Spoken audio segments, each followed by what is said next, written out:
নমস্কার, অঙ্কিতা কিচেনে সবাইকে স্বাগতম। আজ রান্না হবে মুরগির মাংস।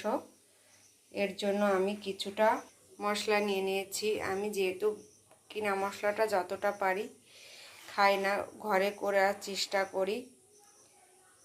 এই যে জিরার করব, গোটা গরম মশলা, লঙ্কা, শুকনো লঙ্কা, আদা, পেঁয়াজ, রসুন, এগুলো সব আমি মিক্সিতে মিক্সচার করে নেব একবার। মাংসের জন্য একটা আলু, 4টে গোটা রসুন দেব আজকে মাংসে। আমি আলুগুলো আগে আমি ভেজে নেব। তার জন্য কড়াইয়ে দিয়ে দিয়েছি সর্ষের তেল। আমি আলুগুলো আস্তে করে দিয়ে দেবো। আলুগুলো আমি দিয়ে দিয়েছি, দিয়ে দেওয়ার পরে উল্টে পাল্টে দেবো।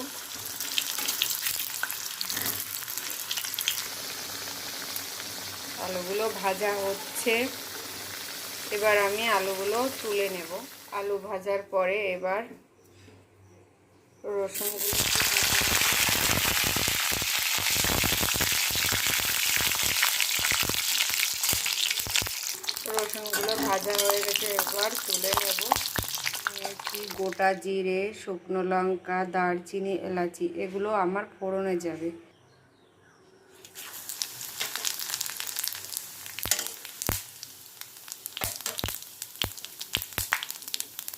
আর কেটে কুচানো পেঁয়াজ।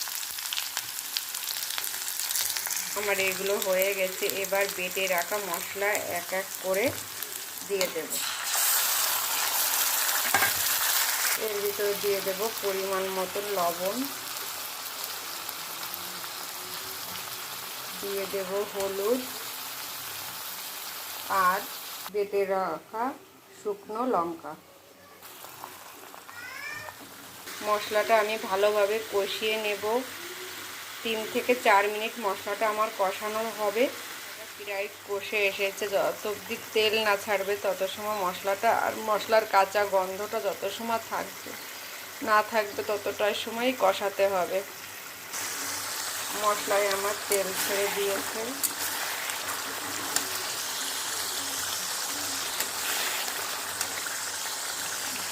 এবার আমি মাংসটা দিয়ে দেব।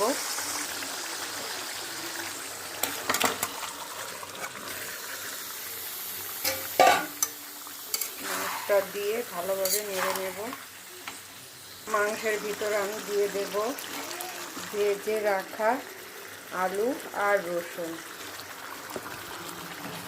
দিয়ে এভাবে আমি ঢেকে দিয়ে রান্না করব। আমি কিন্তু আস্তে আস্তে জালে ঢেকে কষাবো মাংসটা।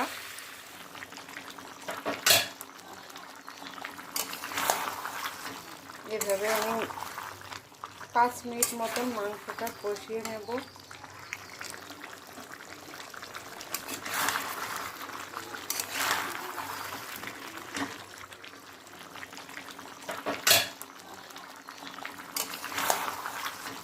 এভাবে আমি 5 মিনিট মতন মাংসটা কষিয়ে নেব।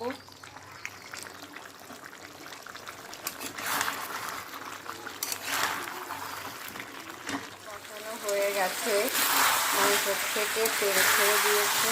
এখন আমি আগে থাকতে গরম জল বসিয়েছি। গরম জলটা এখন আমি মাংসের ভিতর ঢেলে দেব।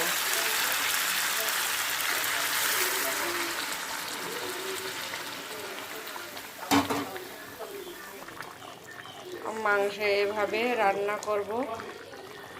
এখন আমি ঢেকে দেব। 5 মিনিট পরে আসি।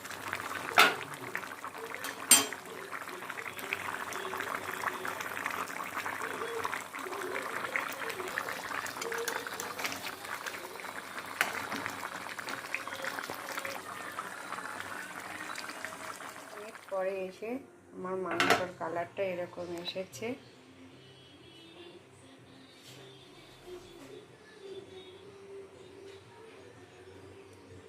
এবার আমি গামলায় ঢেলে নেব।